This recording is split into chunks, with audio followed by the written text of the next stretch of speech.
Agora sim para gravar.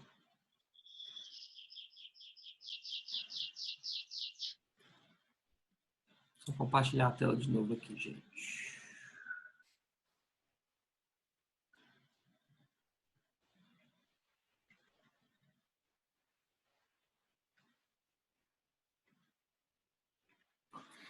Então tá lá, a gente falou da petição inicial, os requisitos da petição inicial. Assim, então a gente falou dos requisitos da petição inicial, dessa importância de vocês terem esses requisitos na ponta da língua de vocês. Para exame de ordem, quem vai fazer exame de ordem. Então, por quê? Isso vai ser cobrado exaustivamente de vocês a nível de exame de ordem. Tá? Então, mesmo que vocês não vão fazer ou não tem pretensão de fazer exame de ordem a nível de processo civil, isso vai ser cobrado de vocês, essa qualificação. Então, se atentem bastante em relação aos requisitos da petição inicial. Então, dando seguimento, a gente falou da petição inicial e a gente entrou nos atos que o juiz pode tomar quando recebe a petição inicial. O que a gente falou? Que o juiz pode determinar a emenda da petição inicial, que é mandar corrigir a petição inicial. Quando o juiz verifica que falta algum requisito do 319 e algum requisito 320, ele vai mandar corrigir a petição inicial no prazo de 15 dias. E o que eles gostam muito de cobrar em relação à emenda? Se cabe emenda genérica ou não. O que seria essa emenda genérica? É o juiz mandar emendar inicial sem dizer verdadeiramente o que ele entende que está faltando. Hoje, isso não é possível mais. Com o código antigo, a gente tinha essa possibilidade de emenda genérica da petição inicial. Hoje, não.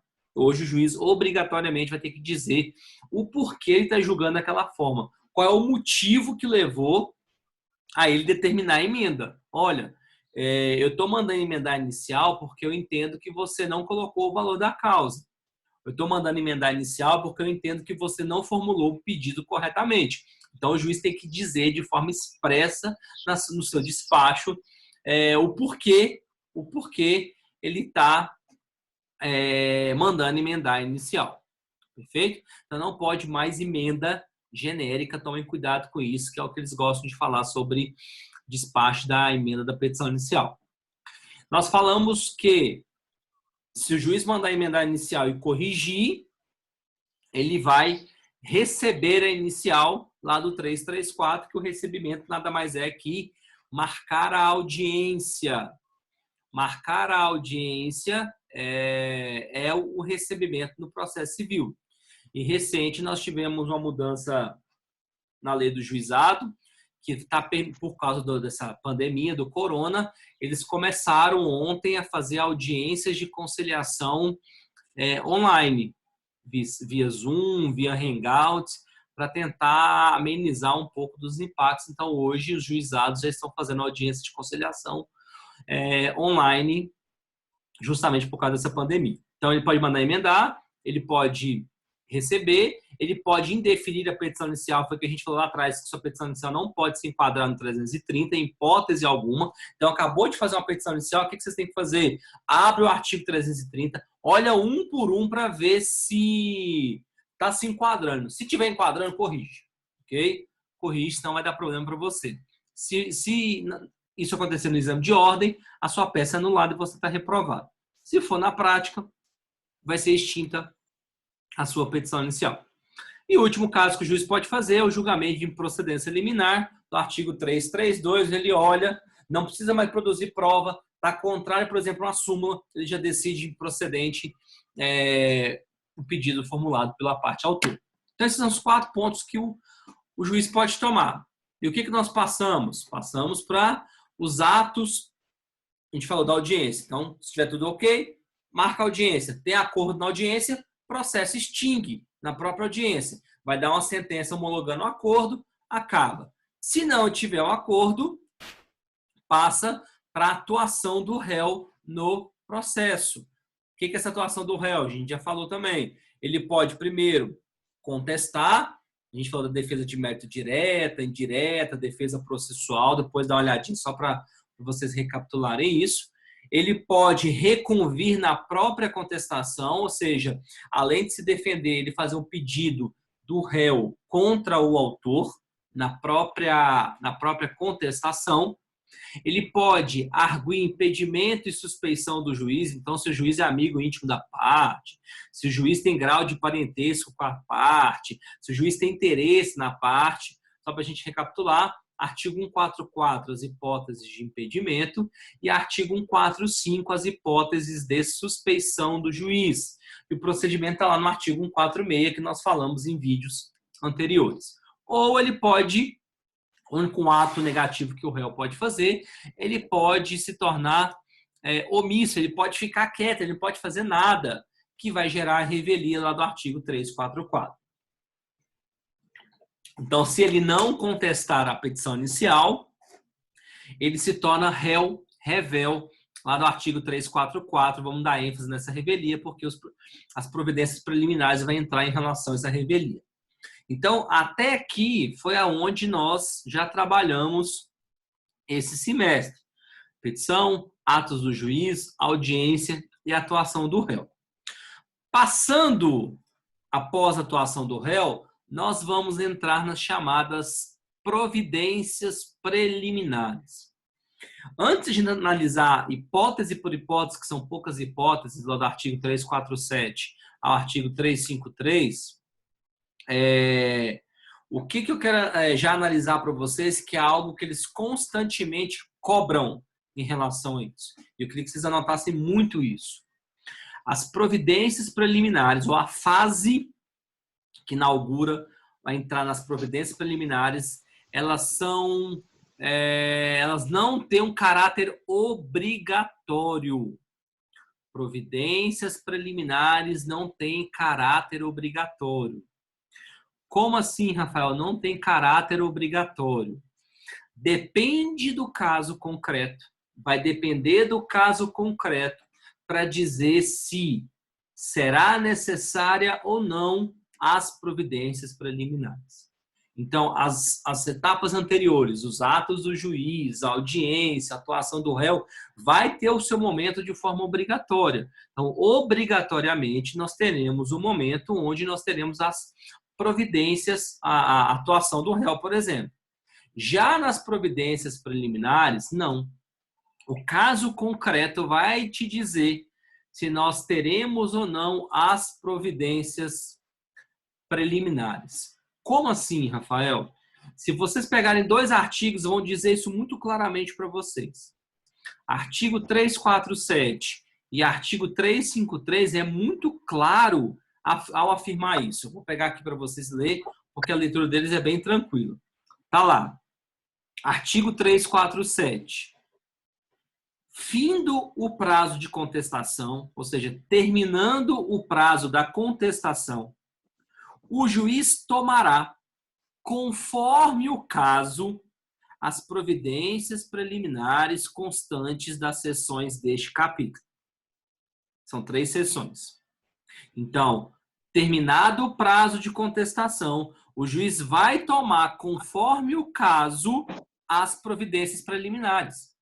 Então, ele vai ter que analisar o caso concreto para entender se há a necessidade ou não de tomar providência preliminar.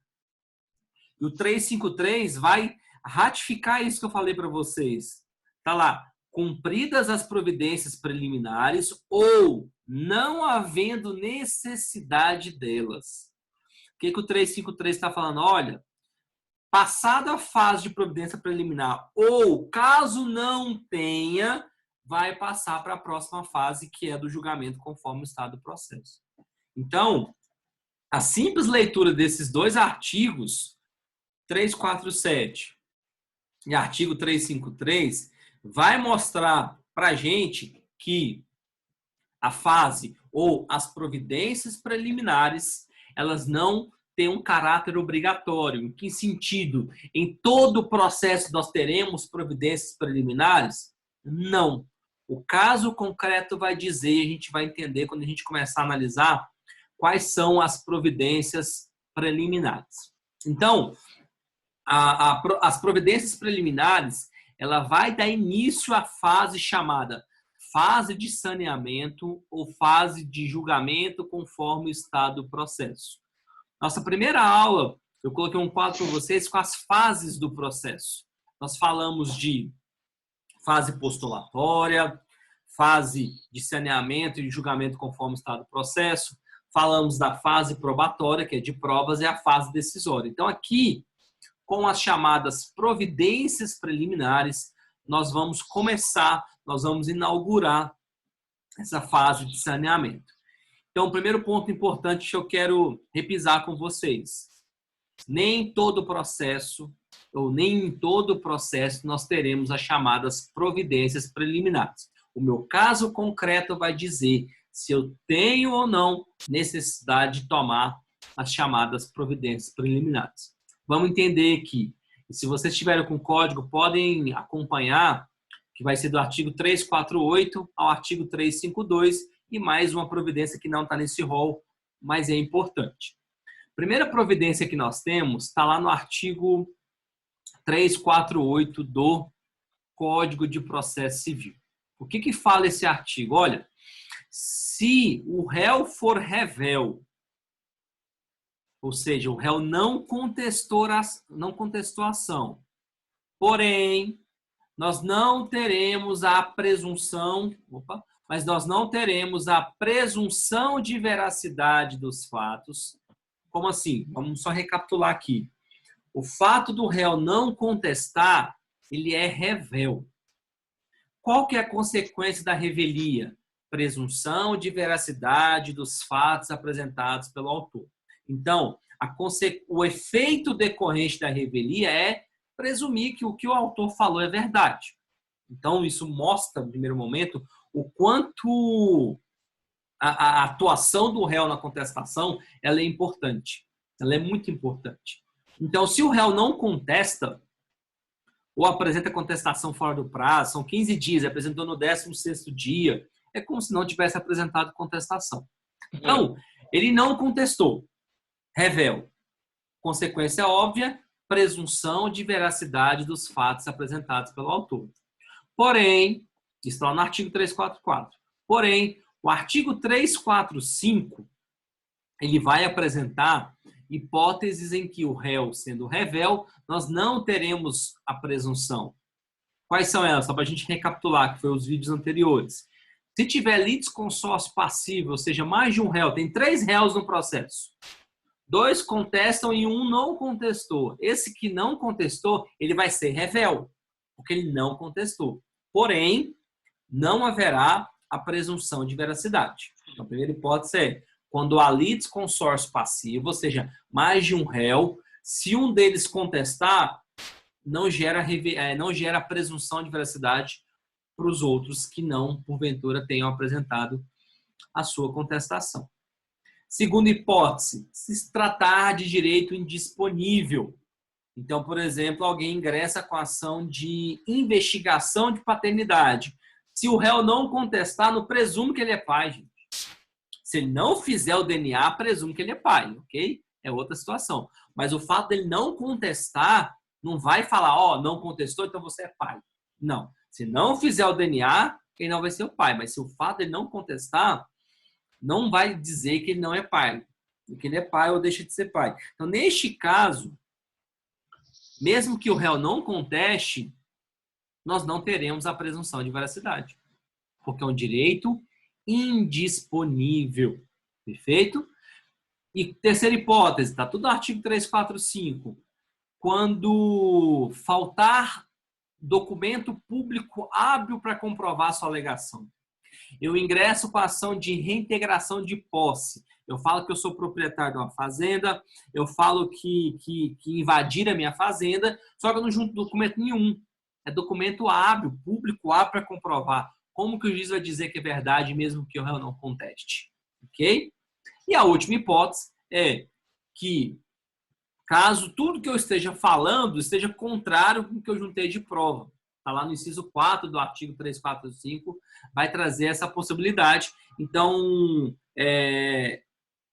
quando o autor apresenta suas alegações, e essas alegações são contrárias a todas as provas, ou o juiz bate o olho e fala, isso aqui não existe, isso aqui é inverídico. Então, nós não teremos os efeitos da revelia. Por que eu voltei nisso? Porque a primeira providência preliminar é nessa. É nesse caso lá do artigo 348. Então, o réu não contestou. Passou o prazo, não contestou, ou ele apresentou fora do prazo. O que acontece se ele apresentar fora do prazo? O juiz manda tirar do processo, ok? Se o processo for eletrônico, ele vai mandar bloquear, então ninguém consegue acessar aquilo ali. E se for processo físico, ele manda desentranhar do processo. Ele tira do processo, põe na contracapa e espera o réu vir buscar. Se ele quiser buscar, a escrivania vai entregar para ele, ok? Se for processo eletrônico, vai mandar bloquear aquele evento, você não consegue clicar, você não consegue abrir. Então, o réu não contestou. Só que nós não temos o efeito da presunção. Então, não se presume verdadeiro o que o autor está dizendo. Então, o que o juiz vai mandar fazer? Autor, artigo 348, está lá. Se o réu não contestar a ação, o juiz verificando a inocorrência do efeito da revelia previsto no artigo 344, ordenará que o autor especifique as provas que pretende produzir, se ainda não as tiver indicado. Então, primeira providência preliminar. Réu revel, sem presunção de veracidade, intima o autor para dizer quais provas ele pretende produzir. Excelência, eu quero ouvir uma testemunha. Excelência, eu quero fazer uma prova pericial. Então, o autor vai ser intimado para apresentar quais provas ele quer produzir. Ok? Então, primeira providência preliminar, artigo 348 do Código de Processo Civil. Perfeito? Segunda providência que o juiz pode tomar, isso aqui é novidade no Código, tá? Então, se atentem esse artigo 349, porque ela é novidade no Código, não tinha essa previsão expressa. Rafael, a pergunta que sempre me fazem, o réu revel está lascado pro resto do processo? Não tem como mais ele reverter nada? Não é bem assim, pessoal.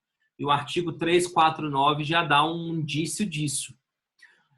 É lícito, ou seja, é possível que o réu revel, ou seja, aquele réu que não contestou, ele faça requerimento para produzir prova. Então, o réu revel, mesmo que ele não tenha contestado, pois gerou sua revelia, ele pode fazer requerimento de prova. Está lá no artigo 349. Está lá.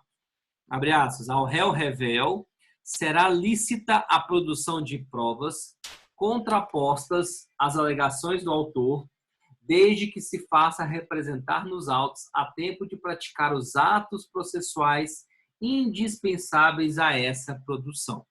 O que está falando com isso? Olha, réu revel pode vir produzir provas se você quiser, só que você tem que estar representado por advogado no momento adequado de fazer esse pedido.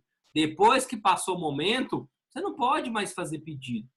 Se passou o momento correto de você formular pedido de provas, você não vai poder fazer. Por exemplo, uma prova pericial, que a gente vai falar dos meios de prova, ela pode ser requerida até antes da audiência de instrução. Então, essa prova pericial tem que ser feita antes da audiência de instrução e julgamento. Aí vem o réu revel depois da audiência e pede prova pericial. O juiz não vai aceitar, porque ele não estava representado no momento adequado para praticar os atos processuais adequados. Ok? Então, o réu revel pode fazer requerimento de produção de prova. O Código Antigo não tinha essa prerrogativa. Acaba que a jurisprudência da época já permitia, e isso já era meio que pacificado, por isso que quando o Código mudou, eles colocaram tais prerrogativas aí para o réu revel.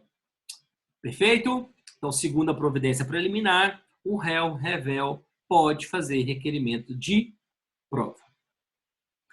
Terceira providência preliminar, são 2 artigos que vão tratar desta providência. Artigo 350 e artigo 351. Quem tiver com código e quiser rabiscar o código, eu aconselho a vocês tomarem essa medida.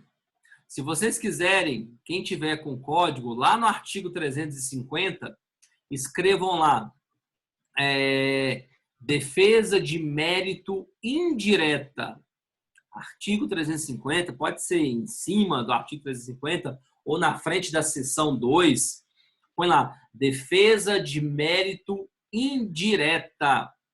Ok? Só para a gente recapitular, defesa de mérito indireta é aquela que o réu apresenta chamados fatos novos, fatos modificativos, fatos impeditivos e fatos extintivos do direito. São esses três fatos que nós temos novos. Fatos impeditivos, modificativos e extintivos do direito. Vamos citar alguns exemplos disso aqui para ficar mais fácil. Se eu entro com ação de cobrança, entrei com ação de cobrança, execução de um cheque, por exemplo, o réu vem na sua contestação e fala, uma cobrança de um cheque, o réu vira e fala, excelência, já paguei o cheque, está aqui o comprovante do depósito que eu fiz, está pago. Esse é um fato novo, está lá no artigo 350. Esse é um fato extintivo do direito. Vai extinguir o direito dele. Ok? Por quê? Está pago. Ou não, eu alego, excelência, Rafael está me cobrando, só que essa dívida é de 10 anos atrás. Está prescrito há muito tempo. Isso é um fato impeditivo de direito. Então, a prescrição, por exemplo, é o fato impeditivo. Ou um fato modificativo. Excelência, é o seguinte, por causa do coronavírus aí, apertou para todo mundo, então eu fiz uma novação da dívida com a parte. O que é novação? A dívida que ia vencer em março, nós jogamos para dezembro. Então, essa dívida nem está vencida ainda. Como que ele pode alegar, como que ele pode cobrar isso aqui se a dívida nem venceu? Isso são fatos novos. Defesa de mérito indireta. Só para a gente recapitular, neste caso, fatos novos, quem tem que provar os fatos novos é o réu. Porque a gente vai entrar no próxima aula, a gente vai começar a falar sobre provas no processo civil. Então, quem tem que provar é o réu, os fatos novos. Então, se eu falo que eu paguei, eu tenho que juntar o comprovante de pagamento. Então, se eu falo que houve novação da dívida, então eu vou juntar o contrato falando da novação da dívida ou algum documento que demonstra essa prorrogação.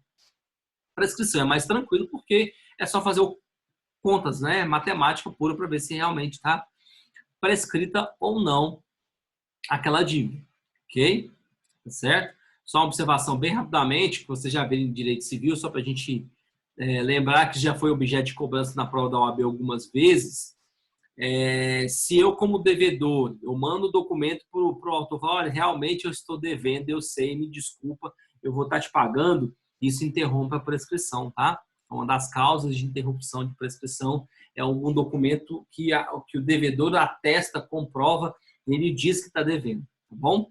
Só a título de observação. Então, artigo 350, escrevam na frente dele, defesa de mérito direta. E já aproveitando o gancho que a gente já falou dos dois juntos, artigo 351, escrevam na frente aí, defesa processual. Então, artigo 350, defesa de mérito indireta, e 351, defesa processual, que são as nossas chamadas preliminares de contestação lá do artigo 337. Uma vez perguntaram na prova da ordem assim, o rol do artigo 337, ele é um rol taxativo? A gente falou no vídeo, mas só vou repisar com vocês. Não, pessoal. Artigo 337 não é taxativo.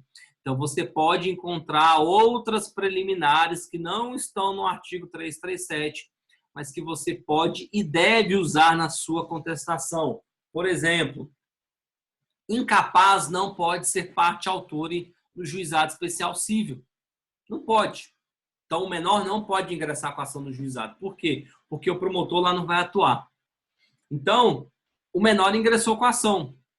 Você, na sua contestação, vai abrir uma preliminar da impossibilidade do autor figurar no juizado. Vai falar, excelência, ele é incapaz, não pode ir para o juizado. Tá vendo que se você pegar o artigo 337, não fala isso.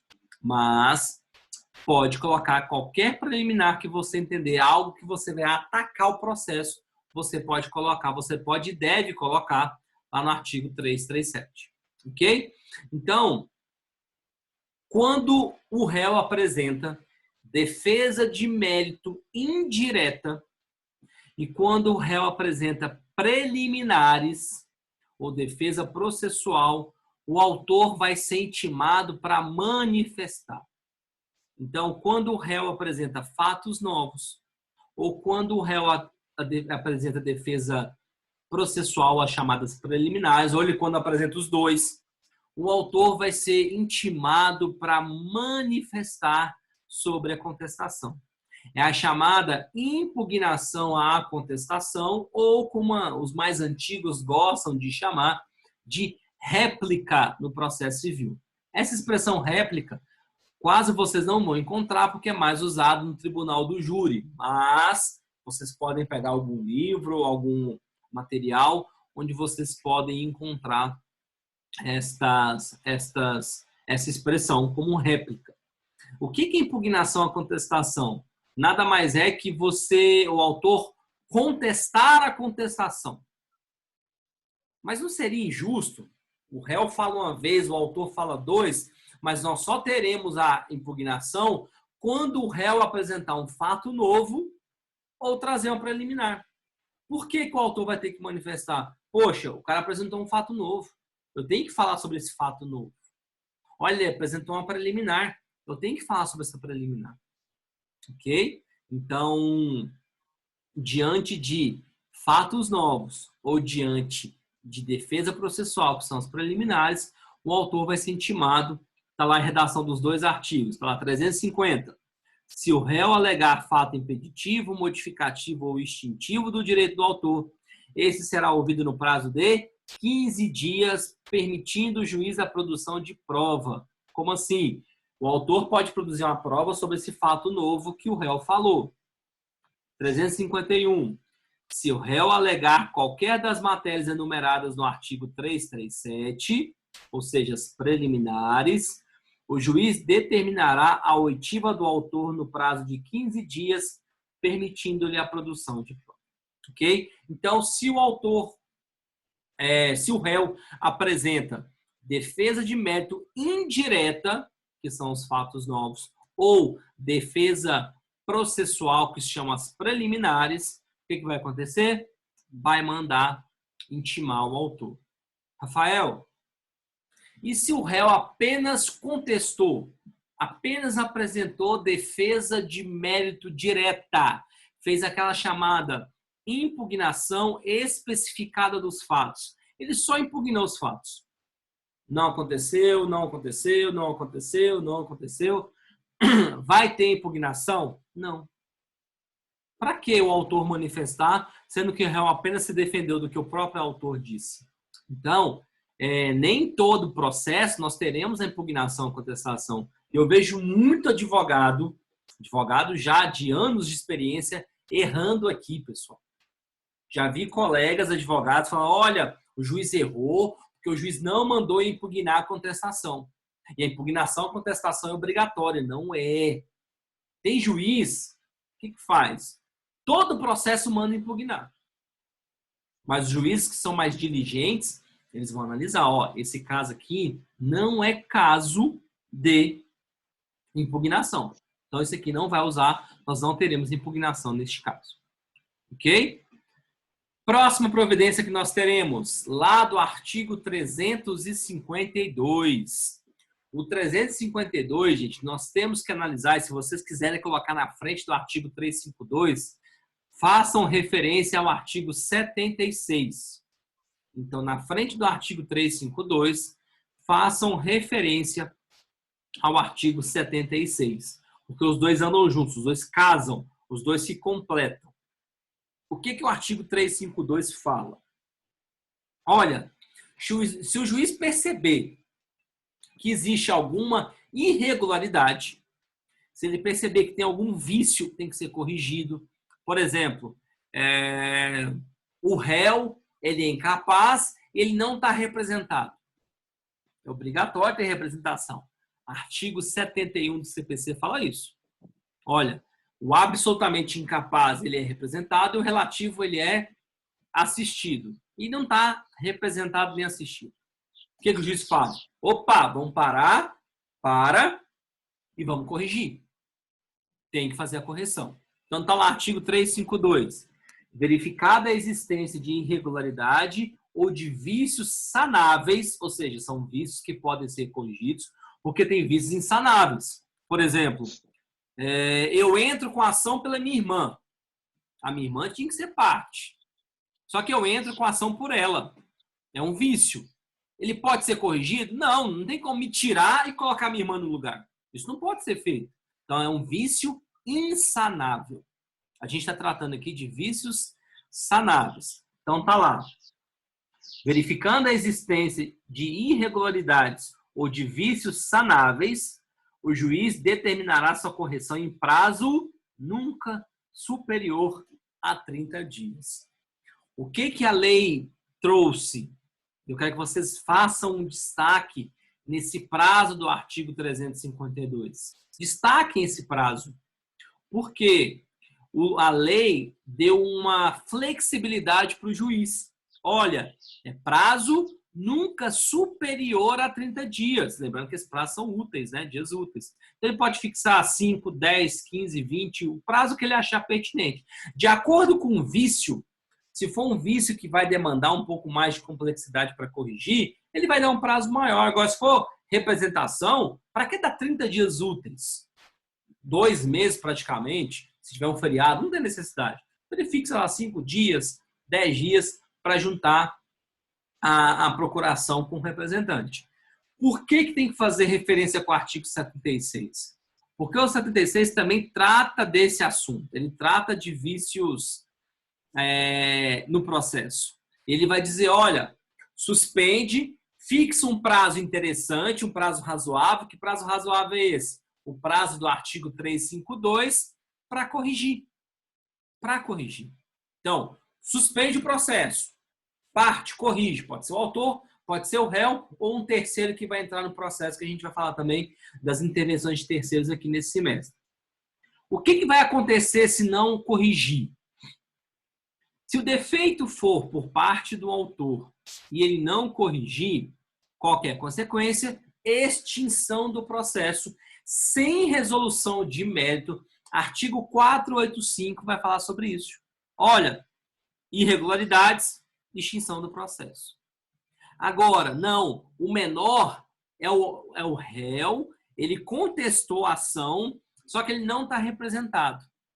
Se ele não corrigir no prazo, o que vai ser realizado? Vai ser decretado a sua revelia. Ou seja, para o juiz, é como se o réu nunca tivesse apresentado a sua contestação. Isso aqui já foi objeto de prova, tá? Desgosto de perguntar quais são as consequências da não correção. Se for um terceiro, ele vai sair do processo. A gente vai falar um pouquinho mais de intervenção de terceiros mais à frente, não se preocupe em relação a isso agora.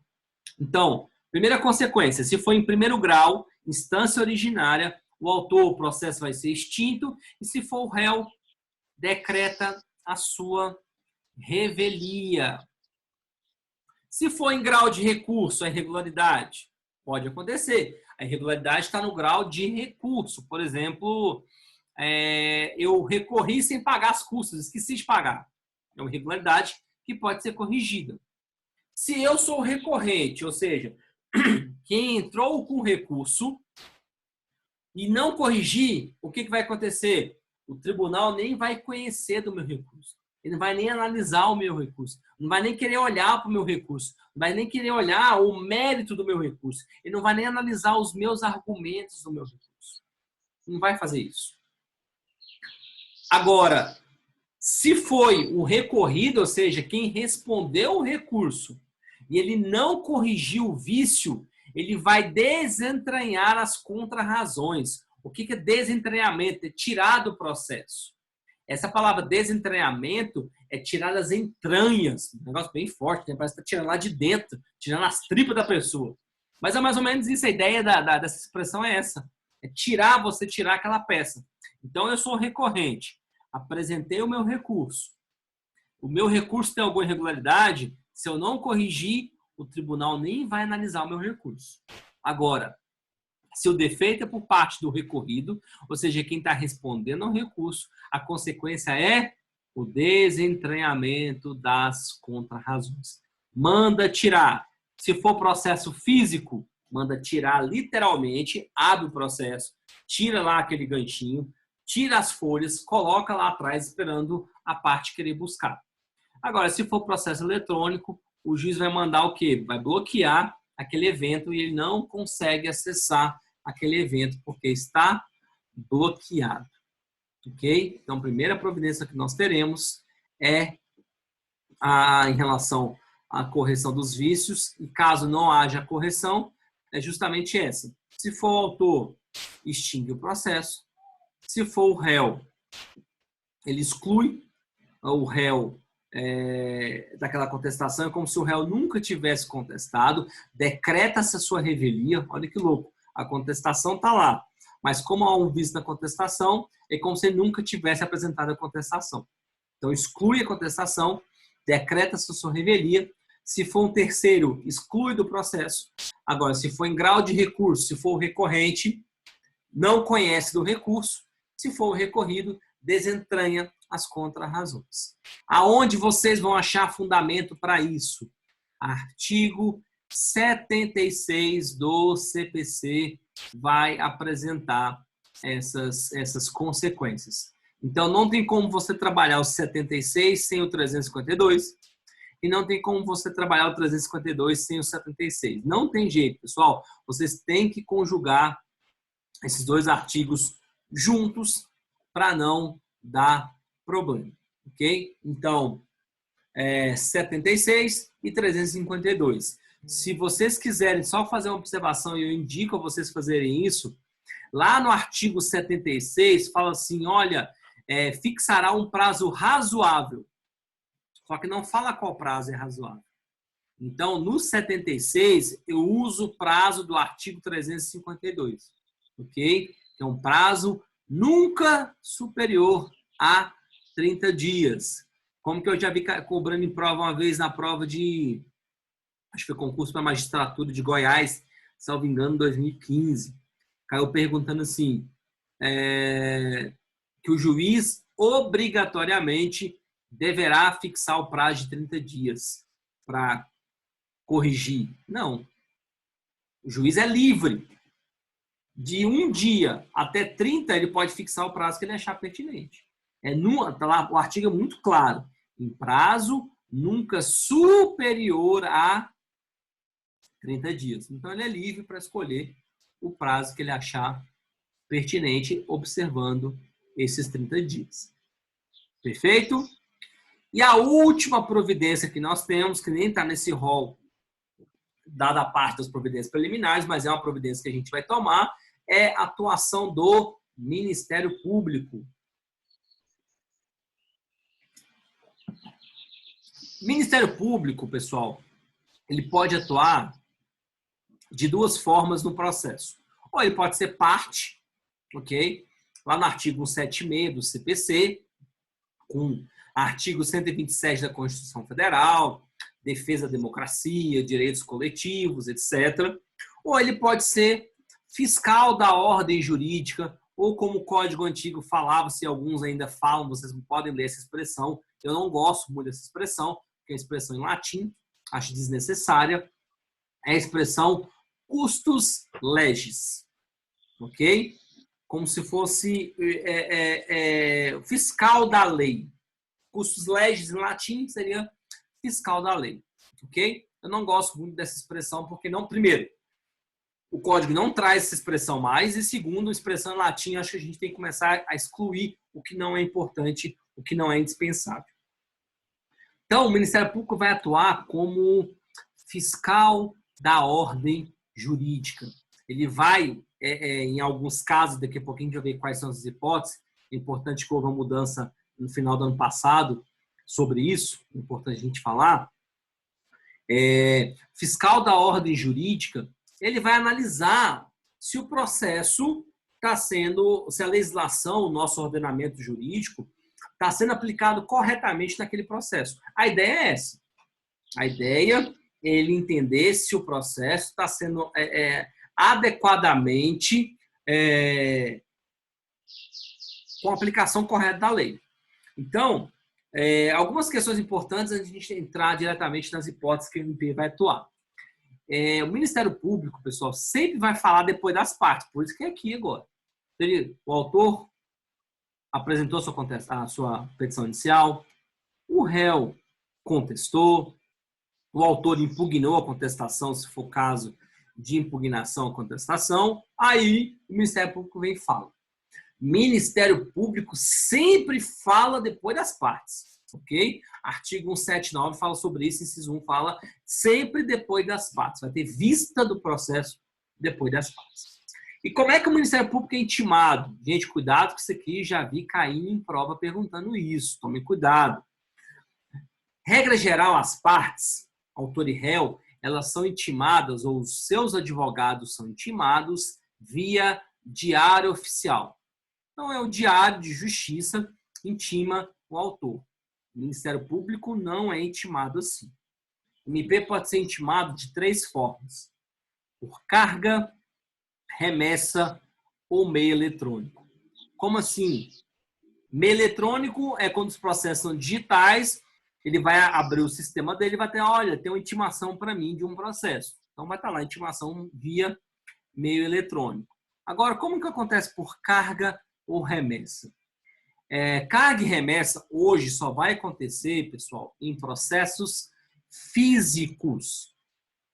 Processos físicos nós teremos carga ou remessa. O que é a carga do processo? É quando o promotor, claro que não é o promotor que vai lá, quando alguém da promotoria vai até o fórum, vai lá no gabinete, na escrivania, perdão, da vara, por exemplo, o promotor X, ele trabalha junto com a vara de família. Então, ele vai lá no gabinete da vara de família, vai lá na escrivania da vara de família, e ele vai fazer carga do processo. Ele vai pegar o processo e vai levar lá para o gabinete do promotor que ele trabalha. Às vezes é o secretário, às vezes é o assessor, ou a grande maioria sempre vai ser os estagiários que vão fazer esse papel, né? Então, ele vai lá no fórum, chega na escrivania, olha, eu quero pegar os processos que estão com vista para o Ministério Público, ou seja, o que é abrir vista? Está aqui esperando o promotor manifestar. Então, carga é quando o promotor, a sua assessoria ou quem trabalha com o promotor, vai até o fórum e busca o processo. Remessa é o inverso. O nome já diz um pouquinho sobre isso, né? É a escrivania que vai lá no gabinete do promotor e entrega o processo para ele. Então, carga, a assessoria da promotoria vai até o fórum, pega o processo, remessa. O fórum manda o processo para o promotor de justiça. Ok? Carga, o promotor vai buscar, remessa, o promotor recebe o fórum que leva para ele. E a outra forma que a gente falou, meio eletrônico. Então, são essas 3 formas que o promotor é intimado. Ok? Muito importante isso. O promotor estava na audiência. O juiz deu a sentença em audiência. Ele sai intimado da audiência, como acontece com todo mundo? Negativo. Ok? O Supremo já falou sobre isso. Isso não vai acontecer. Mesmo que o promotor esteja presente na sala da audiência, quando o juiz proferiu a sua sentença, tem que fazer a intimação dele por meio eletrônico, se for processo eletrônico, ou carga ou remessa, se for processo físico. O promotor não sai de lá intimado, ok? Da mesma forma com a Defensoria Pública e a Advocacia Pública também acontece isso, ok? Então, essas são as questões importantes sobre a intimação e a manifestação do Ministério Público. E o promotor, pessoal, ele não decide nada. A manifestação do promotor é a manifestação opinativa. Essa expressão é constantemente cobrada em prova, então não deixem de anotar. É uma manifestação opinativa. É uma intervenção opinativa. Eles adoram essa expressão, intervenção opinativa. O Ministério Público, na intervenção opinativa, o que ele está falando? O promotor está atuando como fiscal da ordem jurídica. É uma intervenção opinativa. É uma opinião. Ele está dando a sua opinião sobre o caso. Excelência, acho que tem que ser julgado assim. Eu acho que tem que ser julgado procedente. Eu acho que tem que ser julgado improcedente. É isso que está falando. É isso que está falando. É uma manifestação totalmente opinativa. Ele vai dar a sua opinião. Costuma vir assim, o Ministério Público opina em favor disso, ou o Ministério Público pugna por isso, ok? Nunca o Ministério Público determina isso. Determina o ser julgado procedente o pedido do autor. De jeito algum. Ele vai determinar nada. O Ministério Público opina pela procedência do pedido. O Ministério Público pugna pela procedência do pedido. Agora, determinar absolutamente nada o promotor vai determinar. Quem determina é juiz. Neste caso, o MP vai dar a sua opinião. Ele vai dar um parecer. Vocês vão ver muito essa expressão. O Ministério Público, em seu parecer. Parecer. O que é parecer? É opinião. Ok? Então, ele vai dar lá uma opinião pós manifestação das partes. Tem alguns juízes que são mais preguiçosos para trabalhar, que eles já fui assessor de Ministério Público uma época, onde ele nos ligava lá, o assessor dele me ligava, Rafael, tem como você mandar para mim o parecer X por e-mail? É porque o juiz vai usar ele tudo na sentença e ele não quer copiar tudo.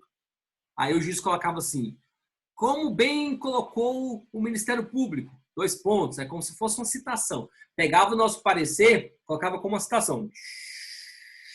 Ante o exposto, julgo procedente, por exemplo.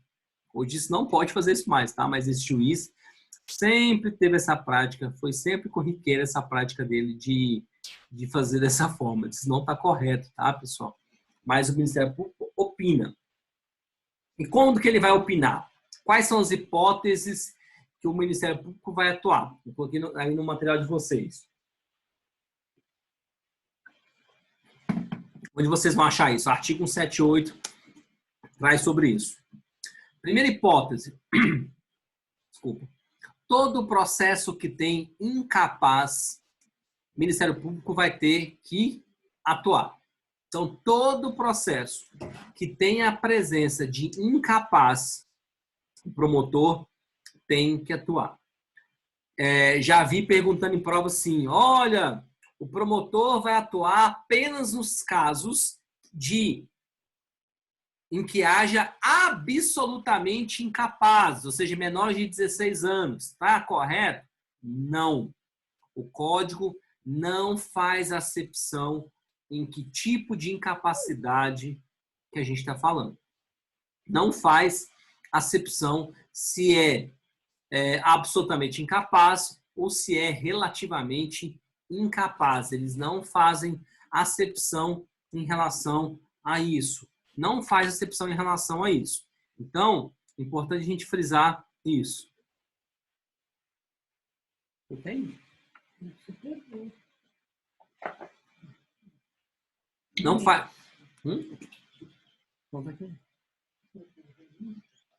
Então, não faz acepção em relação a isso, pessoal.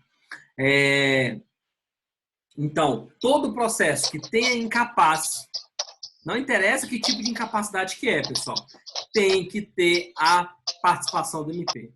O MP vai participar. Então, por exemplo, uma ação de alimentos proposta por um menor, MP tem que manifestar.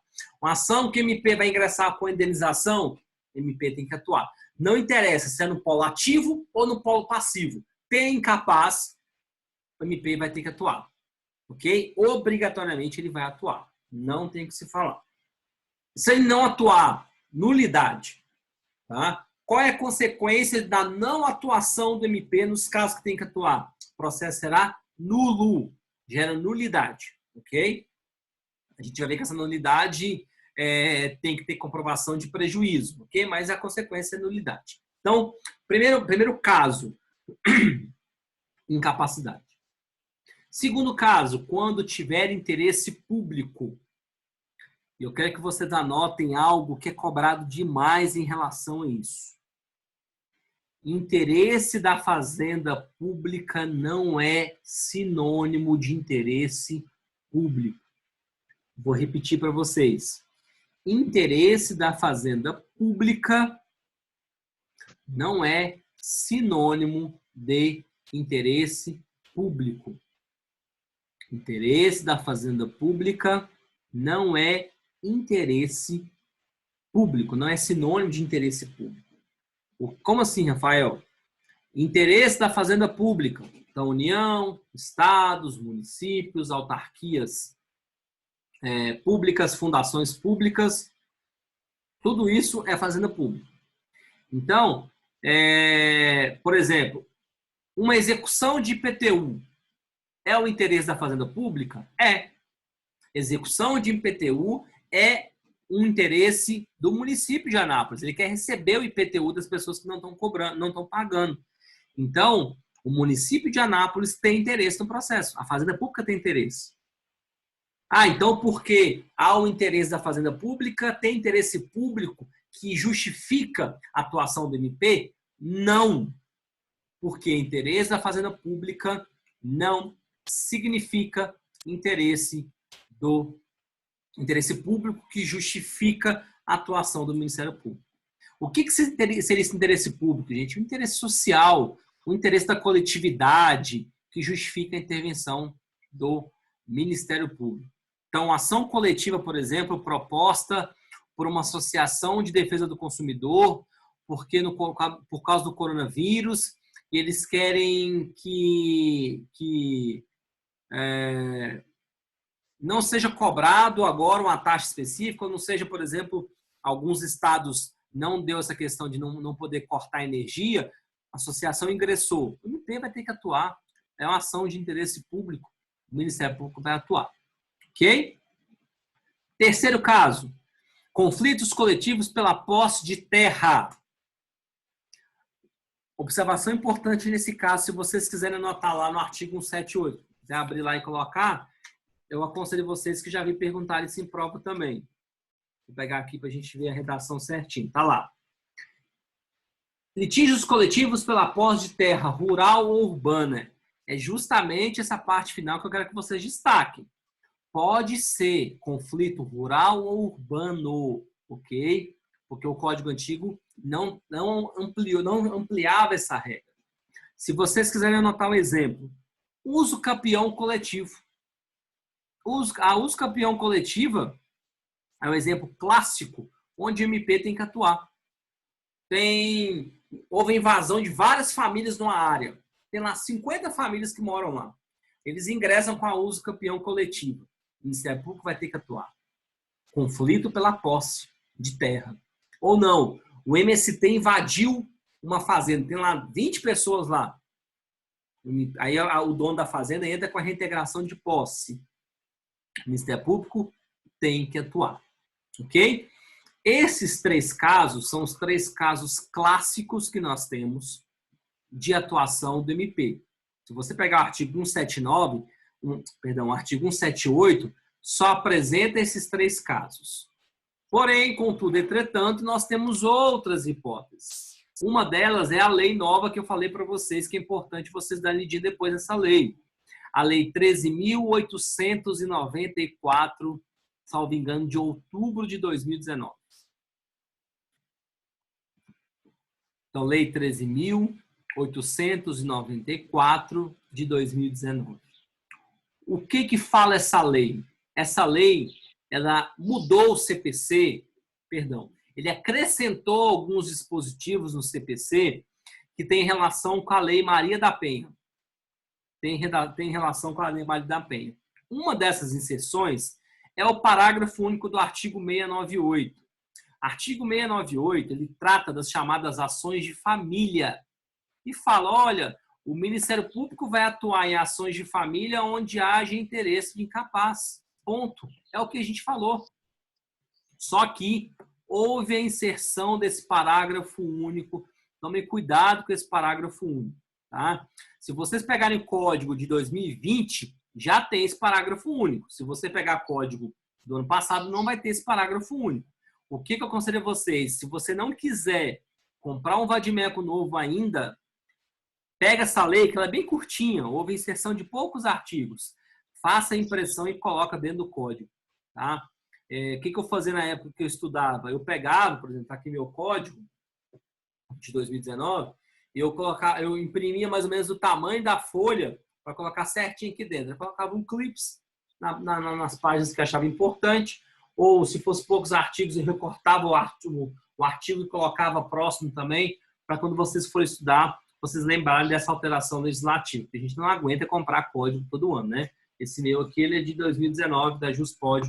Muito bom, diga de passagem, eu aconselho a vocês, quem tiver o interesse. Então, esse parágrafo único fala, olha, nas ações de família que tenham violência doméstica da Lei Maria da Penha, o MP vai ter que atuar.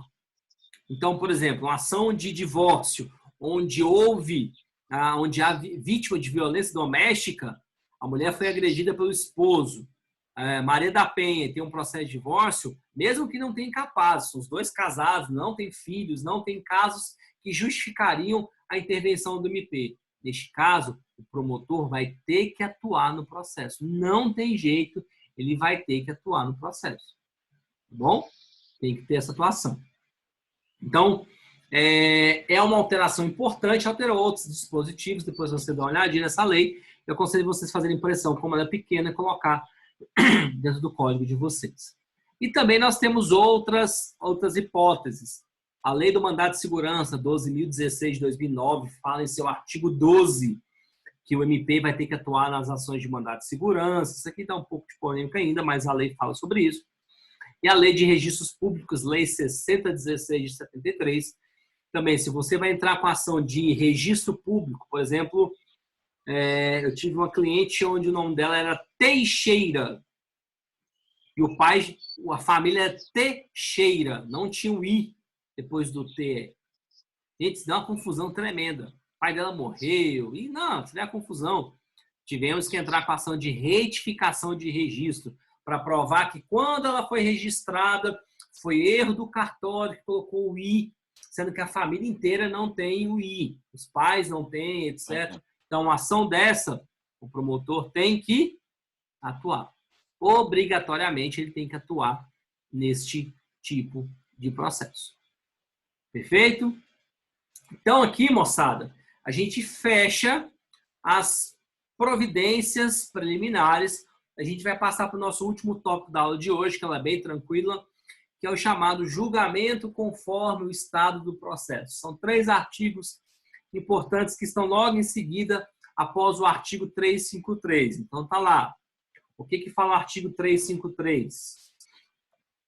Cumpridas as providências preliminares ou não havendo necessidade delas. Nós falamos no começo, olha, nem sempre nós teremos providências preliminares.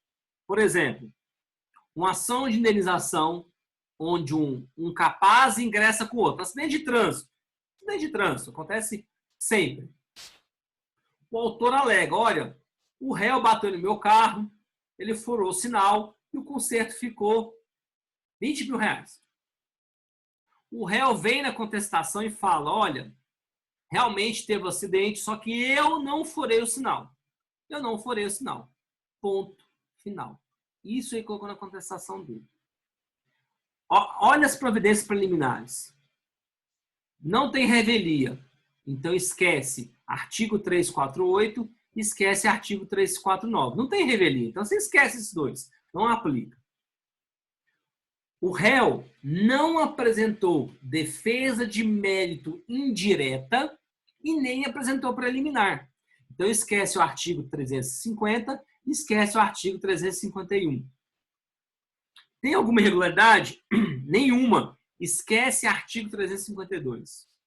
Tem que ter intervenção do MP? Não. Esquece. Nós não temos intervenção do MP. Então, neste processo, nós não teremos as providências preliminares. Não tem nenhuma providência preliminar a ser tomada nesse caso. Porque o caso, analisando as hipóteses, não tem nada para fazer. Então, se o réu não é revel, não tem defesa de mérito indireta nem preliminar, e não tem nenhuma irregularidade nem intervenção do MP, nós não teremos as providências preliminares. Por isso que o 347 fala sobre isso e o 353 fecha falando sobre isso. Está lá, olha, cumprida as providências preliminares ou não havendo necessidade delas, o juiz proferirá julgamento conforme o estado do processo, observando o que dispõe o capítulo 10, que é o próximo capítulo. Ok? Qual que é o capítulo? Julgamento conforme o estado do processo. Ok? Pessoal, se vocês tiverem dúvida aí, podem perguntar, pode mandar pelo chat, o jeito que vocês acharem melhor. Tá bom? Só não deixe de perguntar, pelo amor de Deus. Ok? Então tá lá. Julgamento conforme o estado do processo. Aonde eu vou achar isso? 3 artigos. 354, 355 e 356. E tem 2 artigozinhos aí dentro que despencam em prova. Eu quero que vocês anotem que daqui a pouquinho a gente vai falar. Artigo 354, o seu parágrafo único. Então, o parágrafo único do artigo 354 e o parágrafo 5º do artigo 356. Então, parágrafo único do artigo 354 e parágrafo 6º, deixa eu ver aqui. Parágrafo 5º, perdão. Parágrafo 5º do artigo 356 são 2 dispositivos que vão trabalhar basicamente a mesma coisa. São 2 dispositivos que são extremamente cobrados em prova. Então, a gente tem que tomar muito cuidado em relação a isso. Então, tá lá. Só para a gente recapitular. Petição inicial que a gente falou, atos do juiz, a nossa audiência, atuação do réu, providências preliminares e julgamento conforme o estado do processo. Só fazendo uma observação importante. Às vezes, nós não teremos as providências preliminares. Então, às vezes, passa direto da atuação do réu, já vai direto para o julgamento conforme o estado do processo. Ok? Então, essa fase de providências preliminares, não necessariamente nós teremos da mesma forma que o julgamento do estado do processo. Pode ter algumas situações que nós não teremos o julgamento conforme o estado do processo. Já adiantando, quando que nós teremos? Nós não teremos. Se eu, por exemplo, precisar ouvir uma testemunha. Se eu precisar ouvir uma testemunha lá na indenização por danos morais porque eu fui xingado, nós não teremos o julgamento conforme o estado do processo. Vamos entender um pouquinho sobre isso. Então, nós temos 3 hipóteses que justificam o julgamento conforme o estado do processo. Primeira questão importante. Quando que nós não teremos julgamento conforme o estado do processo? Já adiantei para vocês. Quando não há necessidade de produção de mais provas, ou não há necessidade de fase instrutória, ou fase probatória, vocês podem achar dessa forma. Tudo a mesma coisa, tá, pessoal? Fase probatória, fase instrutória, mesma coisa. O que está querendo dizer com isso? Não preciso mais produzir prova. Porque o documento eu já juntei lá atrás, né? Documento eu juntei na minha petição inicial e juntei na minha contestação. Chegou aqui, não preciso mais produzir prova, não há necessidade de mais produção de prova. Julgamento conforme o estado do processo. Então, eu não preciso mais produzir prova e meu processo está apto para ser julgado agora. O juiz olha e fala, cara, esse processo já pode ser julgado. Quando? Quais são essas 3 espécies? Está lá no artigo 354, 355 e 356. Qual é a primeira hipótese que nós temos? Artigo 354. Deixa eu ler para vocês aqui. Ocorrendo qualquer das hipóteses previstas no artigo 485 e 487, incisos 2 e 3, ele tirou o inciso 1, porque está no próximo artigo, o juiz proferirá sentença. Pessoal, vamos entender isso aqui.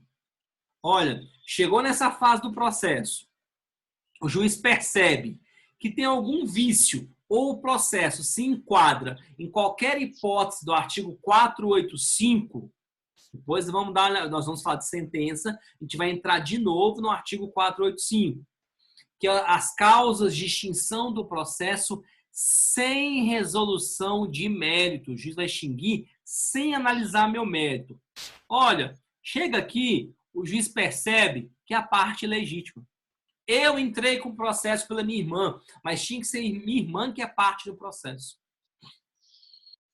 Ilegitimidade de parte. Falta pressuposto processual. Falta, eu enderecei para um juiz que não é o correto. Falta interesse de agir.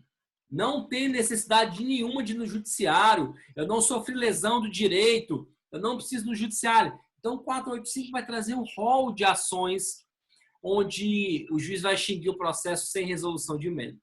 Então, chegou nessa fase do processo. Petição inicial, passou pela audiência, o réu manifestou, tomou providência preliminar, se tiver ou não tomou, o juiz para e olha. Tem como julgar agora? O meu processo se enquadra em alguma hipótese do artigo 485? Não. 485 não se encontra. Mas eu olhei e percebi, o juiz olha, acidente de trânsito, falei para vocês. O acidente aconteceu há 5 anos atrás. 5 anos atrás já estava prescrito. Já tinha operado a prescrição. Ele olha e fala assim, rapaz, está prescrito. O que eu vou fazer? Vou extinguir o processo com resolução de mérito, com base no artigo 487, inciso 2. Está prescrita a minha ação.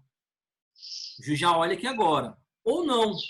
Ou houve autocomposição. O que é autocomposição? Lembrar as aulas de TGP lá atrás. Autocomposição é quando as partes resolvem o problema. Quando ocorre a transação, que é o acordo, quando há a desistência do pedido, eu desisti. Eu entrei com a ação de acidente de trânsito, eu desisti. Ou quando ocorre a chamada submissão. O que é submissão? Eu sou réu e eu concordo com o que o autor está pedindo. Eu fui submisso ao pedido do autor. Eu estou me submetendo àquela pretensão que está tendo contra a minha pessoa. Então, autocomposição, não se esqueçam disso. A autocomposição acontece nessas 3 hipóteses. Transação, que é acordo, que são concessões recíprocas, tanto o autor quanto o réu abrem mão de alguma coisa para chegar no acordo. Por exemplo, estou cobrando 10 mil. O réu fala, olha, eu consigo pagar 5 mil à vista, hoje. Os dois estão abrindo mão. O réu está abrindo mão de se defender e o autor está abrindo mão de parte do direito dele para receber logo. Esse é acordo, transação. Pode ter a desistência, que eu desisto daquela pretensão, eu não quero mais, eu quero desistir do processo. Ou a submissão, quando eu fico submisso àquele pedido. Eu acato um pedido que a parte formulou contra mim. Ok? Aonde vocês vão achar fundamento? Artigo 487, inciso 3 do CPC. Tem as alíneas, né? A, B, C, que vão falar sobre isso. Então, neste momento do processo, de novo, passou petição inicial, passou audiência, passou resposta do réu, tendo providência preliminar ou não, o juiz vai entender se agora ele consegue julgar. Uma vez me perguntaram assim, Rafael, mas o acordo não tinha que ter sido feito lá atrás, na audiência? Sim, o momento mais adequado é isso, mas nada impede que as partes cheguem no acordo. Já tive vários casos que no meio do processo, o advogado me liga e fala, rapaz, vamos tentar fazer um acordo para acabar com esse negócio? Eu falei, vamos. A gente senta, chegamos no acordo? Chegamos. A gente passa para o papel, todo mundo assina, joga no sistema e pede para quê? Para homologar o acordo. Acabou, o processo acaba. Pode acontecer. Tá? Então, primeira hipótese que nós temos, artigo 354, caput fala, olha, ocorrendo qualquer das hipóteses do artigo 485, que é a extinção sem resolução de mérito, ou artigo 487, incisos 2 e 3, o juiz já pode extinguir agora. Ok? E daqui a pouquinho a gente fala do parágrafo único que tem a ver com recurso. Segunda hipótese que nós temos. Julgamento antecipado do mérito. O código antigo tratava como julgamento antecipado da lide. Ok? Por que eles mudaram essa expressão, gente? Nem sempre nós temos lide. O que é lide? É conflito. Nem sempre nós teremos conflitos. No divórcio consensual, nós não temos o quê? Conflito. Ok? Então, nem sempre nós teremos conflito. Ok? Por isso que a expressão lide não é a mais correta. Então, chega aqui. O juiz entende que não cabe no 354.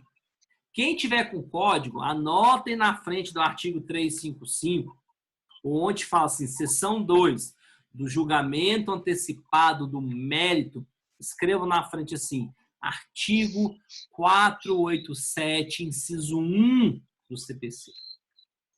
Porque o 487, 2 e 3 a gente já falou, é o artigo anterior. Mas o artigo 487, inciso 1, acontece no artigo 355. O que ele está falando nesse artigo? Olha, chegou nesse momento do processo. Não preciso mais produzir prova. E eu posso julgar o mérito. Eu posso dizer se o autor tem direito ou não tem direito. Eu já vou julgar agora. Para que levar esse processo mais para frente? Se não precisa mais produzir prova. Para quê? Eu já vou julgar agora. Isso aqui, pessoal, é a exceção. Por que exceção?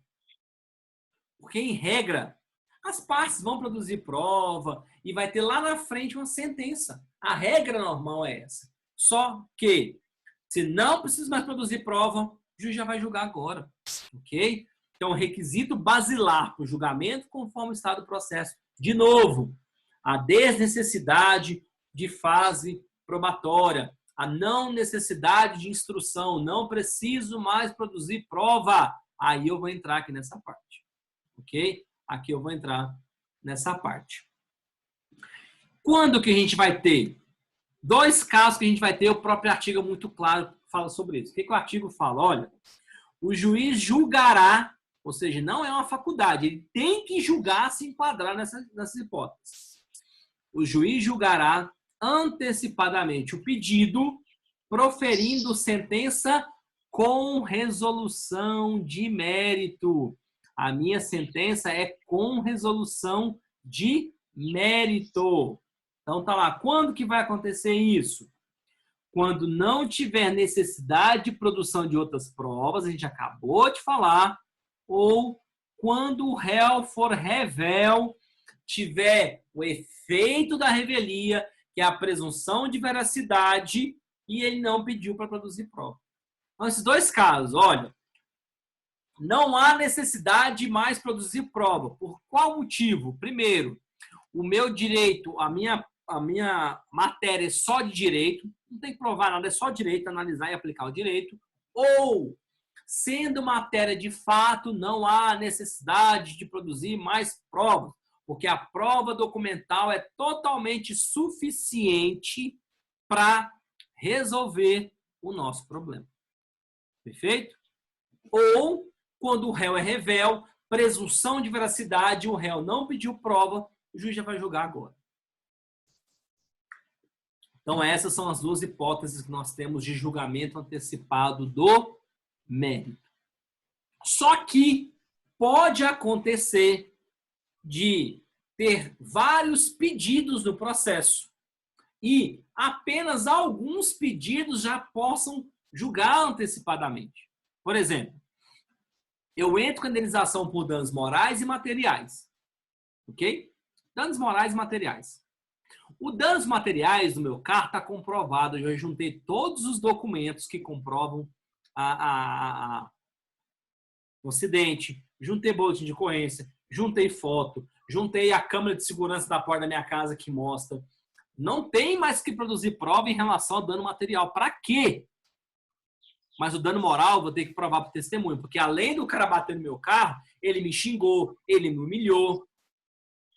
tentou me agredir, ou às vezes me agrediu. Então, dano moral, eu vou ter que provar. Mas o material, não. O material já está pronto para ser julgado. Então, o que vai acontecer? O juiz já pode julgar o dano material e o processo vai continuar em relação ao quê? Ao dano moral. Então, o juiz julga o dano material, ele vai julgar o dano material, mas o dano moral, o processo vai continuar.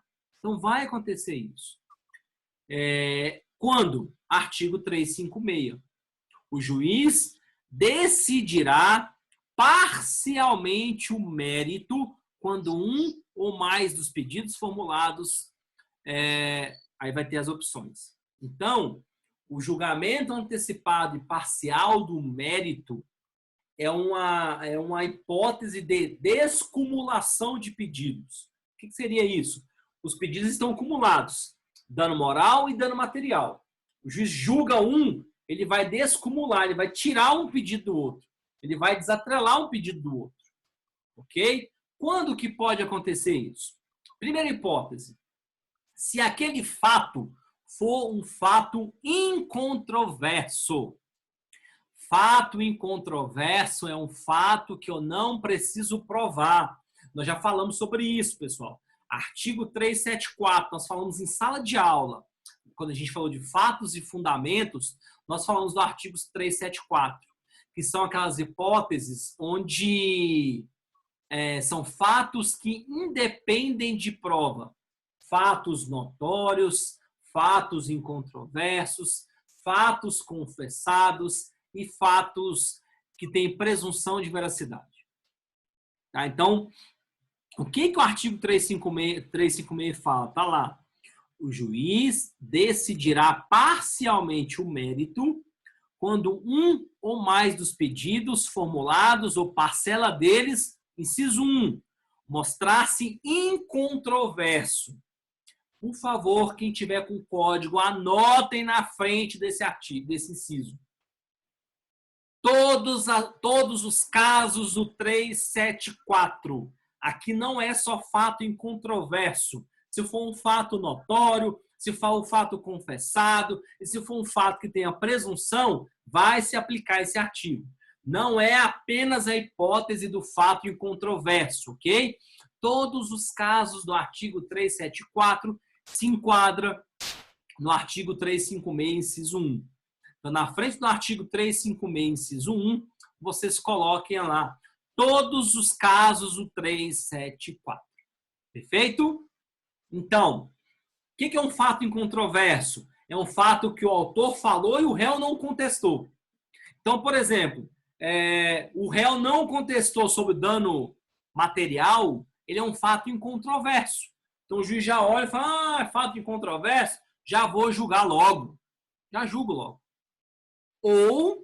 Ou se enquadra lá naquelas causas do artigo 355 que a gente já falou. Um pedido que não precisa mais produzir prova. Por exemplo, o fato não é incontroverso, mas eu juntei BO, fotografia, filmagem das câmeras de segurança, toda a documentação que comprova. Não preciso mais produzir prova sobre o dano material. O dano moral eu vou ter que produzir prova ainda. Só que sobre o dano material eu não preciso mais produzir prova. Então, em relação ao dano material, já julga de cara. Ok? Alguns pontos importantes coloquei no material de vocês, mas cuidado que é isso que eles adoram perguntar sobre essa temática. Eles adoram perguntar sobre isso. Olha, então o juiz julgou sobre dano material. O juiz julga dano material. Julgou o dano material. Julgou. Posso cobrar? O processo vai continuar sobre o dano moral. Mas aquele valor do dano material, já posso cobrar? Pessoal, se transitar em julgado porque cabe recurso daquela decisão, o juiz já julgou o dano material. A parte não recorreu, pode sim buscar a execução. Perfeito? Tranquilamente. Então, o juiz deu uma decisão de dano material, a parte não recorreu, não cumpriu voluntariamente. O que ele pode fazer? já executa aquela parte do dano material para levantar aquele valor e o processo segue normalmente em relação ao dano moral. O processo continua tranquilamente. Ok? Tranquilo? Outra questão que gera muita dúvida, que houve decisões do STJ que manifestou sobre isso, que despenca em prova, pessoal. Nessa decisão parcial, o juiz fixa honorários para o advogado? A resposta é sim. A resposta é sim. Proporcional ao dano material. Ok? Porque, como ele vai julgar parcialmente aquele assunto, ele vai julgar tudo sobre aquele assunto. Tudo que envolve aquele assunto, ele vai julgar. Tudo. Inclusive, a parte de honorários. Ele vai julgar. E ele vai fixar honorários também. E outra coisa que não cai em prova, pessoal, despenca. Qual recurso cabível no julgamento antecipado parcial, só parcial? Se for total, é apelação normal. Qual é o recurso cabível do julgamento antecipado parcial do mérito ou, no caso de extinção lá do 354 de maneira parcial, qual recurso que cabe? Está lá, artigo 354, parágrafo único, e artigo 356, parágrafo 5º, é claro em afirmar que o recurso cabível é agravo de instrumento. Se vocês quiserem colocar o fundamento, artigo 1015, inciso 2 do CPC, vai tratar sobre isso, que cabe agravo de instrumento de decisões de mérito. Isso aqui é uma decisão interlocutória de mérito. Então, de novo, repisando, se a extinção do 354 for proporcional a um dos pedidos apenas, ou julgamento antecipado parcial do 356, o recurso que cabe é agravo de instrumento. Isso aqui vai cair na prova, gente. Tá? Isso aqui vai cair em prova que não tem jeito de fugir, que é uma das coisas que é mais questionáveis. Então, por favor, se atentem em relação a isso. Ok?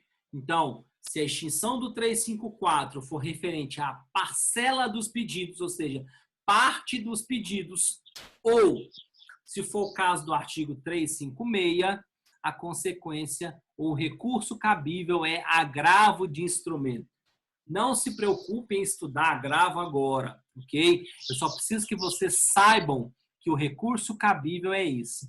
Semestre que vem, nós vamos estudar toda a parte recursal, toda a parte dos recursos. Semestre que vem, processo civil 3, se Deus quiser, a gente vai estar de novo na nossa vida, na nossa rotina. Muita gente reclamando que tem que ir para a faculdade, reclamando da faculdade, tem que estar lá presencialmente. Vai voltar ao normal, semestre que vem a gente vai estudar a parte recursal. Ok? Então, esse artigo 356 fecha a parte do julgamento conforme o estado do processo e fecha também a nossa aula de hoje. Essa aula foi até bom a Ana Lúcia ter me lembrado, que eu esqueci de colocar para gravar bem no iniciozinho, ainda bem que foi no início, mas deu para a gente gravar totalmente, está disponível para vocês estarem assistindo de novo, quem quiser assistir de novo, tá certo? Vai ficar tudo gravado. Alguns vídeos meus também estão no YouTube, está disponível para vocês. Eu estou aqui à disposição se vocês tiverem alguma dúvida, se vocês tiverem algum questionamento em relação a isso. De novo, algumas pessoas não tinham entrado ainda. Lá no sistema de vocês, eu já coloquei a prova nossa comentada, tá? Item por item. Se porventura tiver alguma coisa, se vocês precisarem questionar, tirarem dúvidas em relação a questões de prova, a maioria tem meu WhatsApp. Então, se não tiver também, eu vou deixar anotado para vocês aí. Caso vocês não tenham, vocês podem me chamar, que a gente está resolvendo isso para vocês, a gente está sanando isso aqui. Eu sei que não é o ideal que a gente queria, eu sei que isso não passa pelo ideal, mas é importante a gente não, mesmo diante da dificuldade, a gente não desanimar. Eu vejo muita gente falando assim, vou largar, vou parar, vou trancar. Eu acho que não é momento para isso, é momento da gente continuar, porque tá passando, gente. Já tá passando, vai passar. Isso vai passar e a gente é muito resiliente, a gente consegue dar muita volta por cima. Eu não tenho dúvidas em relação a isso, que a gente tem essa facilidade, especialmente o brasileiro, né, diante de uma dificuldade, a gente dá a volta por cima. Pablo, eu vou postar de hoje para amanhã, já vai estar tudo postado no sistema, tá? Não se preocupe que teve essa fase de transição, a nossa atividade que a gente fez em sala de aula, quem fez a atividade vai ter a pontuação dos 5 pontos, ok? Dos 3 pontos. Quem fez as outras atividades que está no sistema também vai ter a pontuação. Então, não se preocupe em relação a isso, que sei que foi uma fase de transição, uma fase de muita dificuldade, mas a gente não está aqui para prejudicar ninguém. Eu quero que vocês, apesar das dificuldades, a gente continue nesse processo de aprendizado. Espero que a aula tenha sido proveitosa.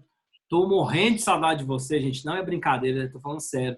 Sinto muito a falta de a gente ter esse contato pessoal, de a gente estar junto semanalmente. E caso vocês queiram, depois a Ana Lúcia vai fazer um feedback com vocês aí, o que vocês preferem, se a gente continua pelo Zoom ou a gente grava as aulas e a gente coloca no sistema, como vocês acharem melhor. Estou aqui aberto para vocês, para a melhor maneira possível a gente está resolvendo isso. Concordo, viu, Pablo? Eu também uso essa expressão, saudade aqui é mato mesmo. Acho que todo mundo vai dar valor mais no que a gente tem, né? Nossa rotina, essa nossa possibilidade de a gente poder ir em sala de aula, de a gente estar em sala de aula. Eu sei que tem muita gente que vai voltar já reclamando de tudo também, faz parte, né? Mas eu quero deixar aqui o meu muito obrigado para vocês, obrigado pela paciência de vocês estarem aqui até agora, né? Quase 2 horas de aula, a gente está junto aqui. Desejar uma semana extremamente abençoada para todos vocês. A prova vai estar disponível, já está disponível desde ontem a correção, mas a nota vai estar sendo postada de hoje para amanhã. Se alguém teve alguma dificuldade, alguma atividade, não conseguiu fazer, etc., eu vou dar o feedback das atividades também. Vocês podem me chamar também no WhatsApp, a gente está resolvendo qualquer problema. Tá bom? Quero novamente só agradecer. Quero desejar uma semana extremamente abençoada para vocês.